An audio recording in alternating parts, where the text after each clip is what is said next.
ಸ್ನೇಹಿತರೆ ನಮಸ್ಕಾರ, ನಾನು ನಿಮ್ಮ ಪ್ರೀತಿಯ ಜನಸ್ನೇಹಿ ಯೋಗೇಶ್. ಪ್ರತಿಯೊಬ್ಬರು ಕೂಡ ಈ ವಿಡಿಯೋನ ಕೊನೆವರೆಗೂ ನೋಡಿ.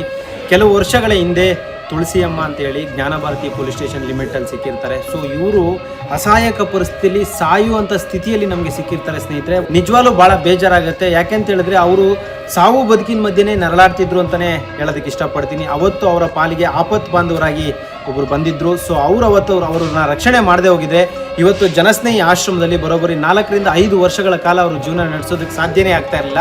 ಯಾಕೆ ಅಂತ ಹೇಳಿದ್ರೆ ಅವರಿದ್ದ ಸ್ಥಿತಿಗೆ ಒಂದು 10 ದಿನನೋ 15 ದಿನನೋ ಅಲ್ಲೇ ರೋಡಲ್ಲೇ ಸಾವನ್ನಪ್ಪುವಂಥ ಸ್ಥಿತಿಯಲ್ಲಿ ಅವರಿದ್ದರು. ಬಟ್ ಅವರು ಮಾಡಿದಂಥ ಒಂದು ಪುಣ್ಯದ ಕೆಲಸದಿಂದ ಇವತ್ತು ಜನಸ್ನೇಹಿ ಆಶ್ರಮದಲ್ಲಿ ಬರೋಬ್ಬರಿ 4 ರಿಂದ 5 ವರ್ಷಗಳ ಕಾಲ ಅವರು ಜೀವನವನ್ನು ನಡೆಸಿದ್ರು. ಈಗ ಕೊನೆಯದಾಗಿ ಏನಾಯಿತು, ಯಾಕೆ ಈ ವಿಡಿಯೋ ಮಾಡ್ತಾ ಇದ್ದೀನಿ ಅಂತ ತಮಗೆ ಗೊತ್ತಾಗಬೇಕು ಅಂದರೆ ಕೊನೆವರೆಗೂ ಈ ವಿಡಿಯೋನ ನೋಡಬೇಕು. ಹಾಗೆ ಅವರನ್ನು ಅವತ್ತಿನ ಪರಿಸ್ಥಿತಿಯಲ್ಲಿ ಅವರು ಸಾಯುವ ಹಂತದಲ್ಲಿದ್ದರೂ ಕೂಡ ಅವರನ್ನು ರಕ್ಷಣೆ ಮಾಡಿದಂಥವ್ರು ಇವತ್ತು ಜನಸ್ನೇಹಿ ಆಶ್ರಮಕ್ಕೆ ಬರ್ತಾ ಇದ್ದಾರೆ. ಸೊ ಅವ್ರಿಗೂ ಕೂಡ ಧನ್ಯವಾದಗಳನ್ನ ತಿಳಿಸೋಣ. ಜೊತೆಗೆ ದಯವಿಟ್ಟು ಈ ವಿಡಿಯೋನ ಕೊನೆವರೆಗೂ ನೋಡಿ, ನಿಮ್ಗೆ ಅರ್ಥ ಆಗುತ್ತೆ ಯಾಕೆ ಈ ಥರದ ವಿಡಿಯೋಗಳನ್ನ ನಾನು ಮಾಡ್ತಾ ಇರ್ತೀನಿ, ಯಾಕೆ ಈ ಥರದ ವಿಡಿಯೋಗಳನ್ನ ನಿಮಗೆ ತೋರಿಸೋದಕ್ಕೆ ಇಷ್ಟಪಡ್ತೀನಿ ಅಂತ. ಇವತ್ತು ಭಾಳ ಬೇಜಾರಾಗುತ್ತೆ. ಮಕ್ಕಳಿದ್ರೂ ಕೂಡ ಸಂಬಂಧಿಕರಿದ್ರೂ ಕೂಡ ಕೊನೆಗಾಲದಲ್ಲಿ ಸಾಯುವಂಥ ಸ್ಥಿತಿಗೆ ತಲುಪಿದ್ರೂ ಕೂಡ ಯಾರೂ ಕೂಡ ಬಂದು ಅವ್ರದ್ದು ಒಂದು ಬಾಯಿಗೆ ಒಂದು ಲೋಟ ನೀರು ಬಿಡುವಂಥ ಕೆಲಸ ಕೂಡ ಈ ಸಮಾಜದಲ್ಲಿ ಆಗ್ತಾ ಇಲ್ಲ.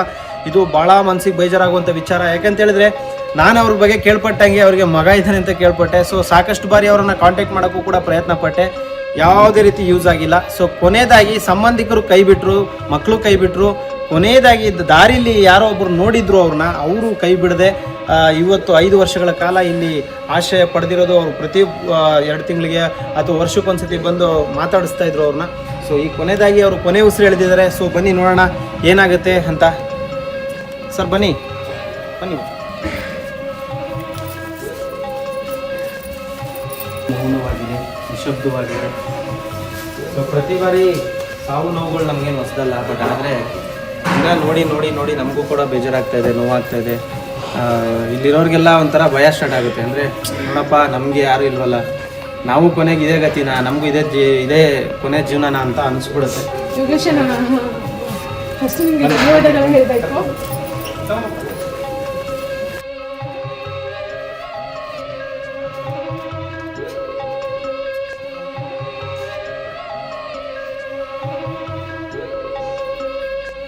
ಎಲ್ರಿಗೂ ನಮಸ್ಕಾರ. ಇವ್ರ ಹೆಸರು ಬಂದ್ಬಿಟ್ಟು ತುಳಸಿಯಮ್ಮ ಅಂತ ಇವ್ರ ಹೆಸರು. ಒಂದು 4-5 ವರ್ಷಗಳ ಹಿಂದೆ ಜ್ಞಾನಭಾರತಿ ಪೊಲೀಸ್ ಸ್ಟೇಷನ್ ವ್ಯಾಪ್ತಿಯಲ್ಲಿ ತುಂಬ ಅಸಹಾಯಕ ಪರಿಸ್ಥಿತಿಲಿ ಕಾಲೆಲ್ಲ ಕೊಳ್ತೋಗಿ ನಿಜವಾಗ್ಲೂ ಒಂದು ತುತ್ತು ಅನ್ನ ತಿನ್ನೋಕ್ಕೂ ಅವ್ರ ಕೈಲಿ ಆಗ್ತಾ ಇರಲಿಲ್ಲ. ನಡು ರಸ್ತೆಯಲ್ಲಿ ಯಾರು ನನ್ನನ್ನು ಕಾಪಾಡ್ತಾರಪ್ಪ, ದೇವ್ರು ಇದಾನ ಇಲ್ವಾ ಅನ್ನೋ ಒಂದು ನೆನಪಲ್ಲಿ ದೇವ್ರನ್ನ ನೆನೆಸ್ಕೊಂಡು ಕೂತಿದ್ರು ಅನಿಸುತ್ತೆ. ಅದೇ ಸಂದರ್ಭದಲ್ಲಿ ಇವರು ಯಾವುದೋ ಕೆಲಸದ ಮೇಲೆ ಅಲ್ಲಿ ಹೋಗಿ ಬರುವಾಗ ಇವ್ರನ್ನ ಗಮನಿಸಿ ಇಮಿಡಿಯೇಟಾಗಿ ಜನಸ್ನೇಹಿ ಆಶ್ರಮಕ್ಕೆ ಕಾಂಟ್ಯಾಕ್ಟ್ ಮಾಡಿ ಅವರ ಪರಿಸ್ಥಿತಿನ ತಿಳಿಸಿದ್ರು.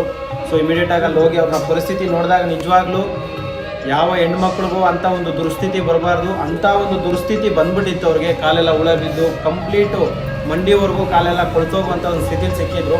ಸೊ ಕರ್ಕೊಂಡು ಬಂದು ನಮ್ಮ ಕೈಲಾದಷ್ಟು ಸೇವೆಯನ್ನು ಇಷ್ಟು ವರ್ಷ ನೋಡುವಂಥ ಪ್ರಯತ್ನ ಮಾಡಿದ್ವಿ. ಕೊನೆಯದಾಗಿ ಅವರ ಮಕ್ಕಳು ಇದ್ದಾರೆ ಅಂತ ಕೇಳ್ಪಟ್ಟಿದ್ದೀನಿ, ಆದರೆ ಎಲ್ಲಿದ್ದಾರೆ ಏನು ಕತೆ ಏನೂ ಗೊತ್ತಿಲ್ಲ. ಪಾಪ ಅವರು ಇದ್ದಷ್ಟು ದಿನಾನು ಮಕ್ಕಳಿಗೆ ಒಳ್ಳೇದಾಗಲಿ ಅನ್ನೋ ಕಾರಣಕ್ಕೆ ಮಕ್ಕಳ ಅಡ್ರೆಸ್ನಾಗಲಿ ಮಕ್ಕಳ ಫೋನ್ ನಂಬರ್ನಾಗಲಿ ಹೇಳಲಿಲ್ಲ. ಯಾಕೆ ಗೊತ್ತಾ, ಬಹುಶಃ ಇವ್ರೇನಾದರೂ ಮತ್ತೆ ಮನೆಗೆ ಹೋದರೆ ಅವ್ರಿಗೆ ತೊಂದರೆ ಆಗುತ್ತೆ ಅಂತಲೇ ಏನೋ ಇರ್ಬೋದು. ಸೊ ಅವರು ಯಾವುದೇ ಇನ್ಫಾರ್ಮೇಷನ್ ಕೊಟ್ಟಿಲ್ಲ.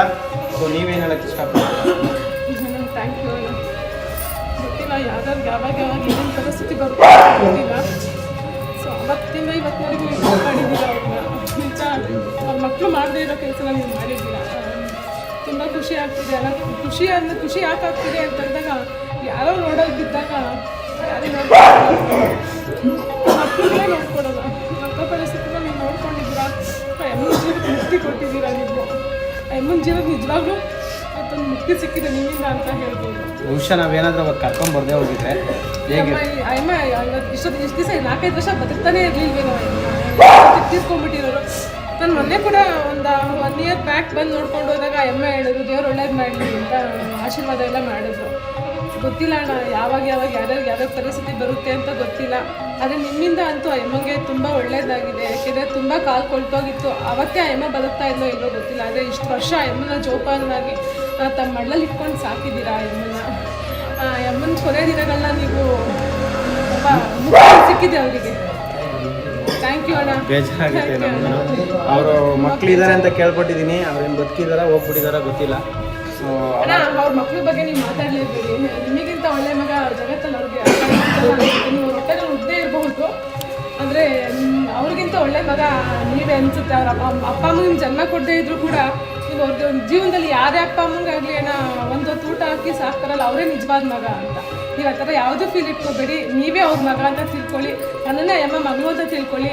ನಾವಿಬ್ಬರು ಅಕ್ಕ ತಮ್ಮ ಆಗಿ ಅಮ್ಮನಿಗೆ ಏನು ಕೊಡಬೇಕು ಅದನ್ನ ಮುಕ್ತಿನ ನಾವು ಕೊಡೋಣ. ಒಳ್ಳೇದಾಗಲಿ. ಸೊ ಈ ಒಂದು ವಿಡಿಯೋ ಮಾಡ್ತಿರೋ ಉದ್ದೇಶ ಏನು ಗೊತ್ತಾ, ಹೆಣದ ಮುಂದೆ ನಿಂತ್ಕೊಂಡು ವಿಡಿಯೋ ಮಾಡಿ ಪ್ರಚಾರ ತೊಗೋಬೇಕನ್ನೋ ಅಂಥ ಒಂದು ಮೆಂಟಾಲಿಟಿ ನಮಗೆ ಖಂಡಿತವಾಗ್ಲೂ ಇಲ್ಲ. ಈ ಸಮಾಜದಲ್ಲಿ ಸಾಕಷ್ಟು ತೊಂದರೆಗಳು ತುಂಬಿ ತುಳ್ಕಾಡ್ತಾ ಇದ್ದಾವೆ. ಇವತ್ತು ಎತ್ತು ತಂದೆ ತಾಯಿದಿರೇ ಮಕ್ಕಳಿಗೆ ಭಾರವಾಗಿರುವಂಥದ್ದು ಭಾಳ ಬೇಜಾರಾಗುವಂಥ ಸಂಗತಿ. ಎಲ್ಲೋ ಒಂದು ಕಡೆ ಕಾಲು ಹುಳ ಬಿತ್ತು ಅಂತನೋ, ಕಾಲಿಗೆ ಗಾಯ ಆಯಿತು ಅಂತನೋ, ಶುಗರ್ ಬಂತು ಅಂತನೋ, BP ಬಂತು ಅಂತನೋ, ಅಥವಾ ಏನೋ ಅನಾರೋಗ್ಯದಿಂದ ಬಳಲ್ತಾ ಇದ್ದಾರೆ, ಕೆಮ್ತಿದ್ದಾರೆ, ಸೀಂತಿದ್ದಾರೆ ಅನ್ನೋ ಕಾರಣಕ್ಕೆ ತಂದೆ ತಾಯಿನ ರಸ್ತೆಗೆ ಬಿಸಾಕ್ತಿದ್ದೀರಲ್ಲ, ನಿಮ್ಮಂಥ ದುಷ್ಟರು ಮತ್ತೊಬ್ಬರು ಈ ಪ್ರಪಂಚದಲ್ಲಿ ಇರೋದಕ್ಕೆ ಸಾಧ್ಯನೇ ಇಲ್ಲ. ಇದು ಭಾಳ ಬೇಜಾರಿನ ಸಂಗತಿ. ಈ ವಿಡಿಯೋ ಮುಖಾಂತರ ಪ್ರತಿಯೊಬ್ಬರಿಗೂ ನಾನೇನು ಸಂದೇಶ ಕೊಡ್ತಾ ಇದ್ದೀನಿ ಅಂದರೆ, ನಿಮ್ಮ ಮಕ್ಕಳುಗಳಿಗೆ ಈ ವಿಡಿಯೋನ ತೋರಿಸಿ, ನಿಮ್ಮ ಸಂಬಂಧಿಕರುಗಳಿಗೆ ಈ ವಿಡಿಯೋನ ತೋರಿಸಿ. ಕೊನೆಗಾಲದಲ್ಲಿ ತಂದೆ ತಾಯಿದಿರನ್ನ ರಸ್ತೆಗೆ ಬಿಡ್ದಂಗೆ, ಯಾವುದೇ ಅನಾಥಾಶ್ರಮಕ್ಕೆ ಸೇರಿಸ್ದಂಗೆ ಮನೇಲಿ ಇಟ್ಕೊಂಡು ನೋಡಿಕೊಂಡ್ರೆ ತುಂಬ ಚೆನ್ನಾಗಿರುತ್ತೆ. ಎಲ್ಲರ ಮನೇಲೂ ದೋಸೆ ತೂತಿದೆ, ಎಲ್ಲರ ಮನೇಲೂ ಕಷ್ಟ ಇದೆ, ಎಲ್ಲರ ಮನೇಲೂ ಅವ್ರದ್ದೇ ಆದಂಥ ಕಮಿಟ್ಮೆಂಟ್ಗಳಲ್ಲಿ ಎಲ್ಲರೂ ಜೀವನ ಮಾಡ್ತಿದ್ದಾರೆ. ಆದರೆ ಅದೊಂದು ತಂದೆ ತಾಯಿನ ರಸ್ತೆಗೆ ಬಿಡೋದೇ ಅಥವಾ ತಂದೆ ತಾಯಿನ ಆಶ್ರಮಕ್ಕೆ ಸೇರಿಸೋದೇ ಅದಕ್ಕೆ ಸೊಲ್ಯೂಷನ್ ಆಗಬಾರ್ದು. ಇವತ್ತು ಅನಾಥಾಶ್ರಮಗಳು ದೇವಸ್ಥಾನಕ್ಕೆ ಈಗ ಕರ್ನಾಟಕದಲ್ಲಿ ದೇವಸ್ಥಾನಗಳ ಸಂಖ್ಯೆ ಜಾಸ್ತಿ ಇತ್ತಂತೆ ಒಂದು ಕಾಲದಲ್ಲಿ.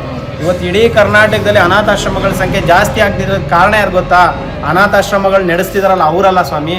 ಯಾರು ತಂದೆ ತಾಯಿನ ನೋಡ್ಕೊತಾ ಇಲ್ವಲ್ಲ, ಯಾರು ತಂದೆ ತಾಯಿನ ಬೀದಿಗೆ ಬಿಡ್ತಿದ್ರಲ್ಲ, ನೀವುಗಳ ಕಾರಣ ಅನಾಥಾಶ್ರಮಗಳು ಜಾಸ್ತಿ ಆಗೋದಕ್ಕೆ. ಸೊ ದಯವಿಟ್ಟು ಈ ವಿಡಿಯೋನ ಅತಿ ಹೆಚ್ಚು ಶೇರ್ ಮಾಡಿ. ಕೊನೆಯದಾಗಿ ಅವ್ರ ಮಕ್ಕಳು ಇಲ್ಲಿಗೆ ಬರೋದಕ್ಕೆ ಸಾಧ್ಯ ಆಗಿಲ್ಲ, ಪಾಪ ಆನ್ಲೈನ್ ಮುಖಾಂತರನೇ ಈ ವಿಡಿಯೋನ ನೋಡಿ ಖುಷಿ ಪಡಲಿ. ಯಾಕಂದ್ರೆ 11 ದಿವಸದ ಕಾರ್ಯ ಮಾಡೋದಕ್ಕಾರ ಅವ್ರಿಗೆ ಅನುಕೂಲ ಆಗಲಿ ಅನ್ನೋ ಕಾರಣಕ್ಕೆ ಈ ವಿಡಿಯೋ ಮಾಡ್ತಾ ಇದ್ದೀನಿ ನಾನು. ಯಾಕಂದ್ರೆ ಅವ್ರಿಗೆ ಪಾಪ ಹೇಳಮ್ಮ ನಾನು ಹೇಳ್ತೀನಿ ನಿಮ್ಮ ಮಕ್ಳಿಗೆ ಅಂದಾಗ ಅಮ್ಮ ಒಂದು ದಿವಸಕ್ಕೂ ಕೂಡ ಹೇಳಲಿಲ್ಲ ಅಣ್ಣ, ನನ್ನ ಮನೆ ಎಲ್ಲಿದೆ ಅಂತಾನು ಹೇಳಿಲ್ಲ. ಯಾಕಂದ್ರೆ ಹೇಳಿಲ್ಲ ಅಂತ ನನಗೆ ಗೊತ್ತಾಗ್ಲಿಲ್ಲ, ಯಾಕೆ ಹೇಳಿಲ್ಲ ಅಮ್ಮ ಅಂತ ಗೊತ್ತಾಗ್ಲಿಲ್ಲ ನನಗೆ.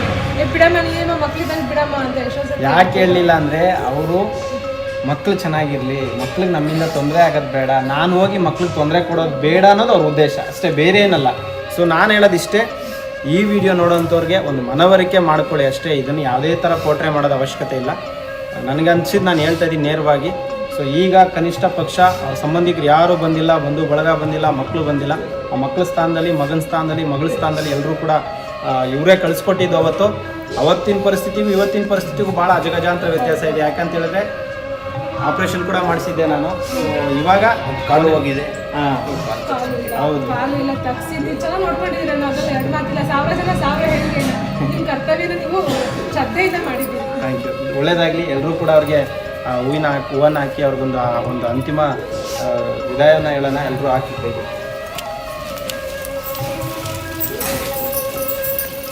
ಸೊ ನಮ್ಮ ಕೈಲಿ ಕೊಡೋಕ್ಕಾಗೋ ಪ್ರೀತಿ ಇಷ್ಟೇ.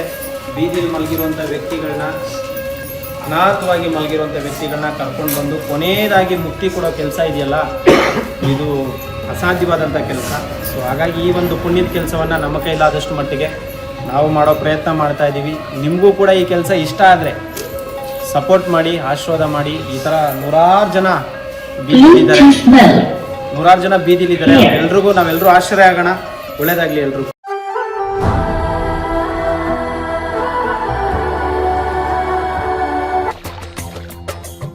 ಎಲ್ಲೋ ಹುಟ್ಟಿ ಎಲ್ಲೋ ಹರಿದು ಎಲ್ಲೋ ಸೇರುವ ನದಿಗೆ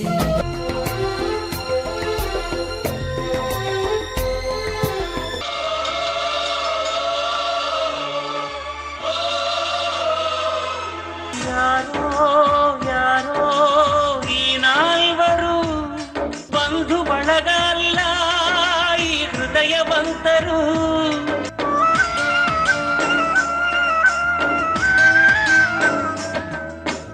ಬದುಕಿನ ಕೊನೆ ಯಾತ್ರೆ